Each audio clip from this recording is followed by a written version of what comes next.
Hi everybody. I'm gonna let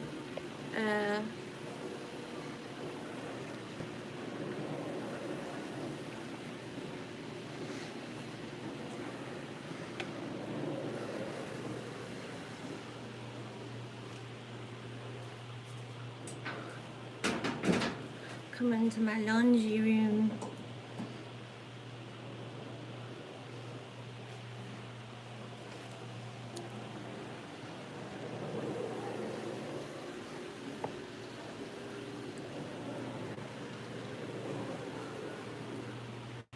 Hi. What's up? Just getting into my little cubby here because my dishwasher's going. Oh, they left. Oh.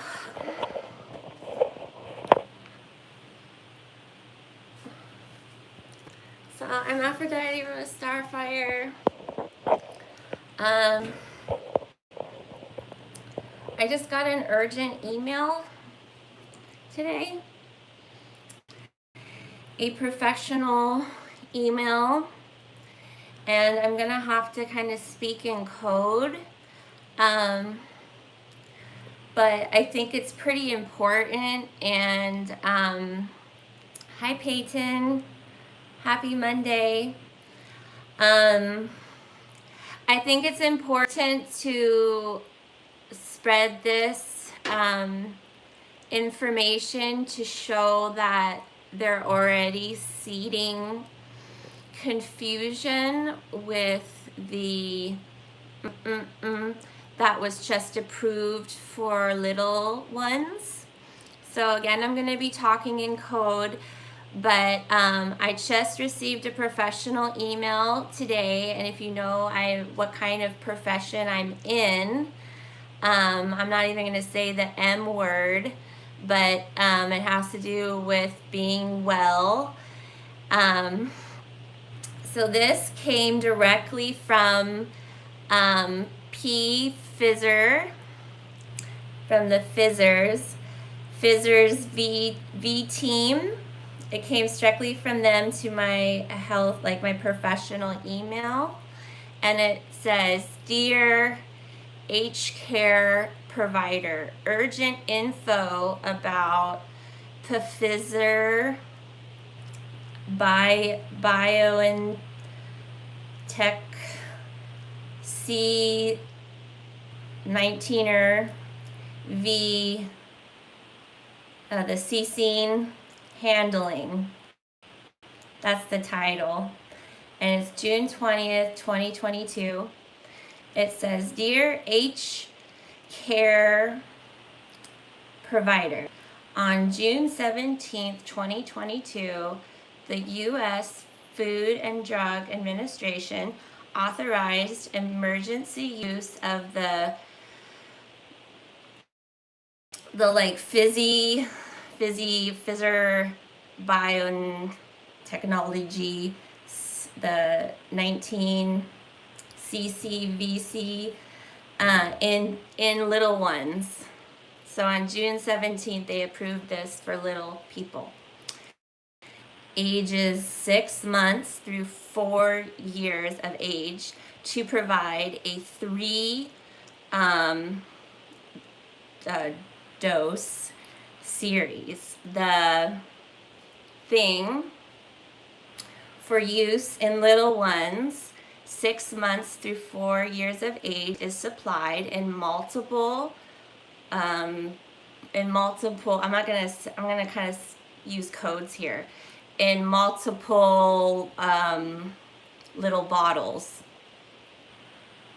and the bottles have more than one in it, so it's called a multiple D bottle, because you can get more than one out of the bottle. It's not just one bottle per it's more than one. So these bottles, it says, has maroon caps and labels with a maroon border. See, they like Oh, they even colored the maroon in red. See that red? After dilution, each multiple bottle contains of 0.2 milliliters each. So each little bottle for little ones has 10 per bottle. This letter is to alert you to the following about this for use in little ones 6 months through 4 years of age, with the bottles with the maroon caps and labels with the maroon border. The bottle labels may state age 2 years to less than 5 years, or age 6 months to less than 5 years. And carton labels may state for age 2 years to less than 5 years, or for age 6 months to less than 5 years. Bottles with either printed age range can be used for individuals 6 months through 4 years of age. So right there, they just made it super confusing. And they told you, for professionals, high up professionals that are giving these to little ones, that the bottle may say only for 2 years old to 5 years old, but go ahead and give it to the 6-month-old. That's what they're saying. That the maroon capped bottles might say for age 2 years to less than 5 years old, but it's okay to give to the 6-month-old, even if it says 2 to 5 years old. You still should give it to 6 months to 2 years old. So it's already like mislabeling, confusion for the little people that aren't very old for this. For complete information, or it says bottles with either printed age range can be used for individuals 6 months to 4 years of age. For complete information about the Fizzy C19 thingy, authorized for use in little ones 6 months through 4 years of age, supplied in multiple bottles with maroon caps and labels with the maroon border. And the most recent fact sheet, please see this website. Sincerely, Alejandro Kane, MD, PhD, North America,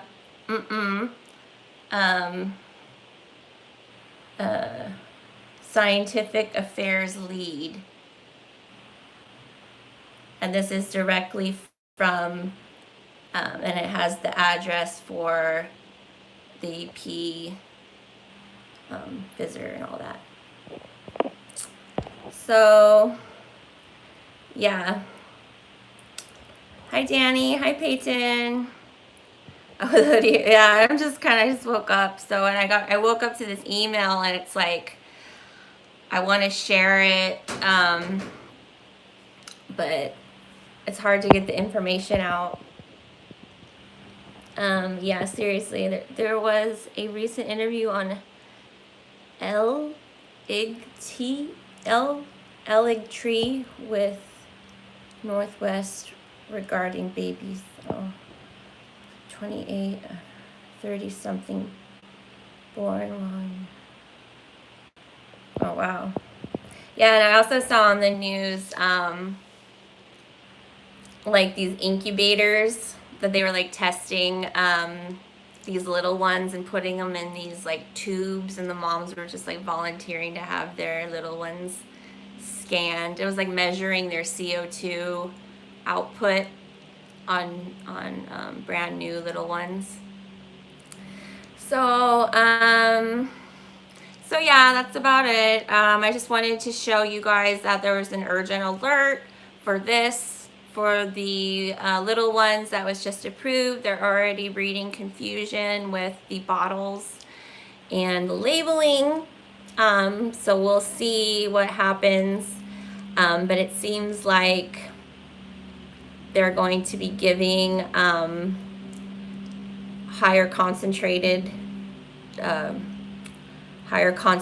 solution to a 6-month-old that should be going to a 2 to 5-year-old. And they're saying it's okay, don't listen to the labels on the bottle, listen to this email. So yeah, it's not good. That's about it. I've been feeling pretty low today after Father's Day and talking to my dad and everything. They were headed over to my stepbrother's house for dinner, and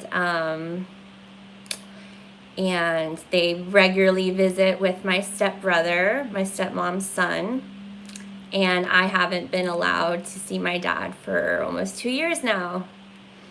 So it's just like really messed up, and it doesn't even really make sense, but they're treating me like I'm some second-class citizen and not part of the family. So yeah, happy Father's Day. Yay. Happy Father's Day to everybody.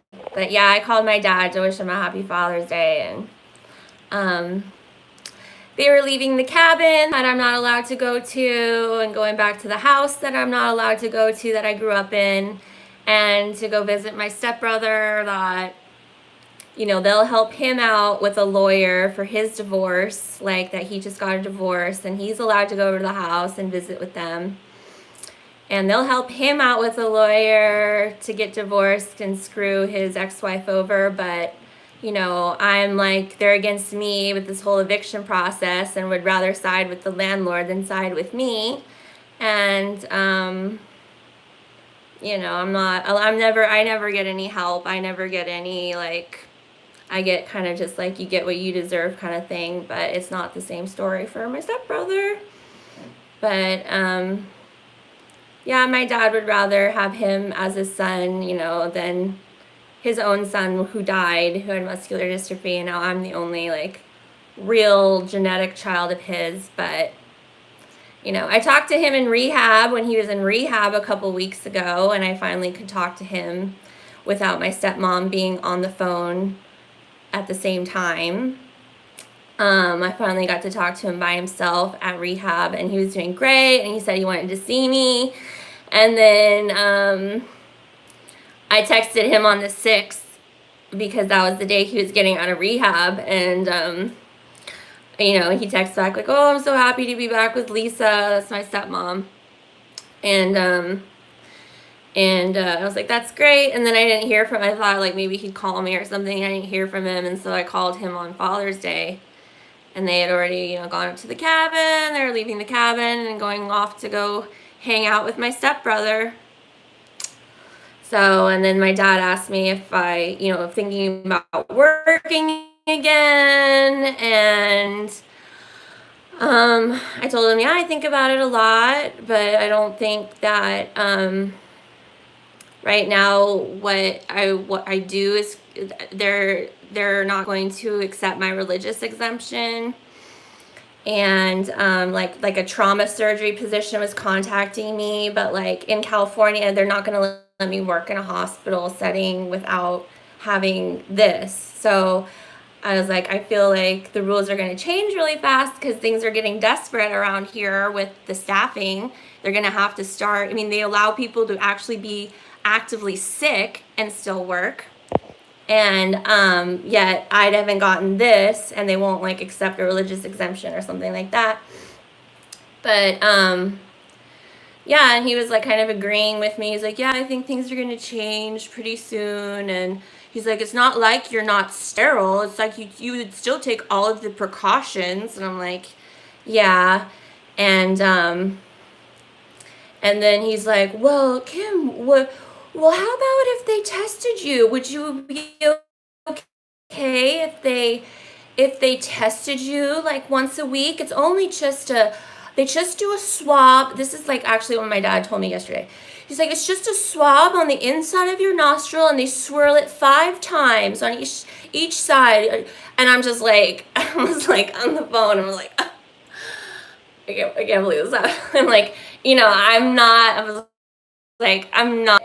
I don't think I need to succumb to that kind of invasive medical procedure just to work. Like I'm like, my work is helping people like providing a service, and I don't think I need to have an invasive medical procedure once a week to somehow, like follow some kind of standard like that. It's too invasive. Like it feels like a prisoner to me. And I don't feel like my boss should be asking me to give like DNA samples on a regular basis. And he's like, uh-huh. And then I'm like, it's against like a HIPAA violation. Like it's like they can't ask you stuff about your personal,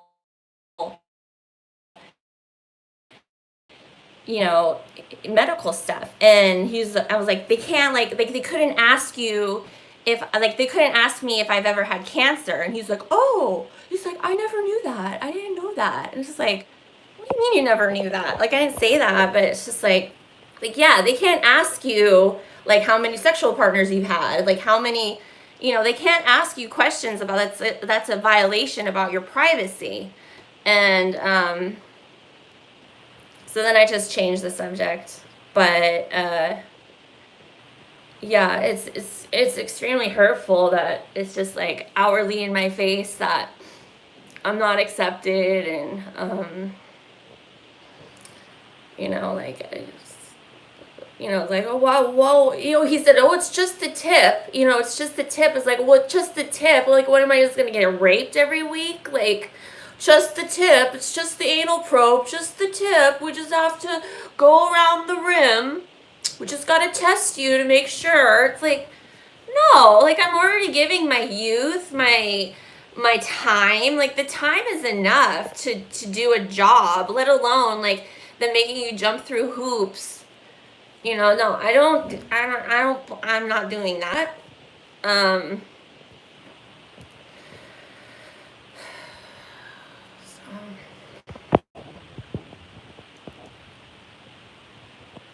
Yeah.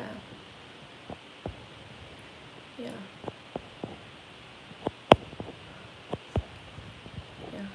And the thing is my stepbrother, who's a cop, he's been deathly sick at least 2 times, probably 3 times. He's had the really, really bad.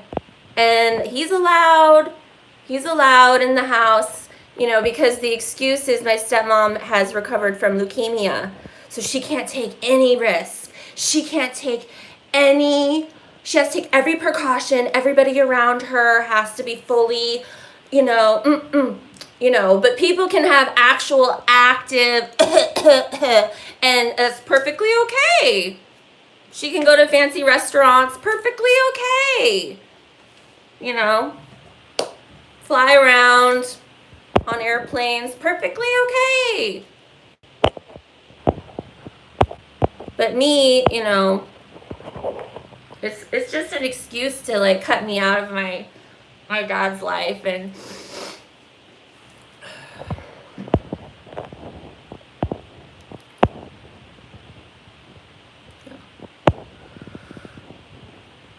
she has the documents, yes, your choice. Yeah. It felt really weird that my dad was like trying to convince me. It's like they have all this judgment on me, and it's like he just got out of rehab. Like he can't even control his own like thoughts and body, and like he wants to tell me.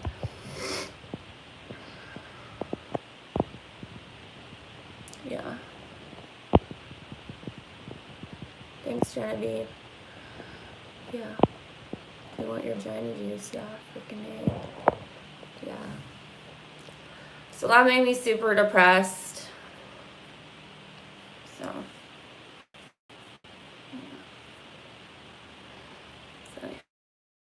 Yeah, so I just wanted to share that email, and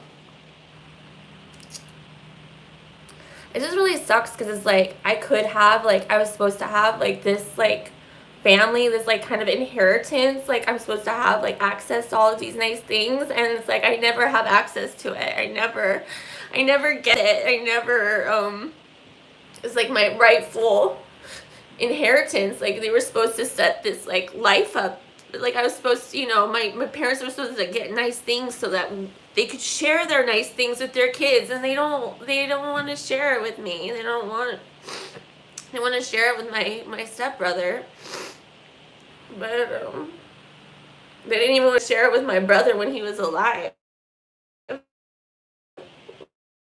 he was dying in a wheelchair. But that's how it goes.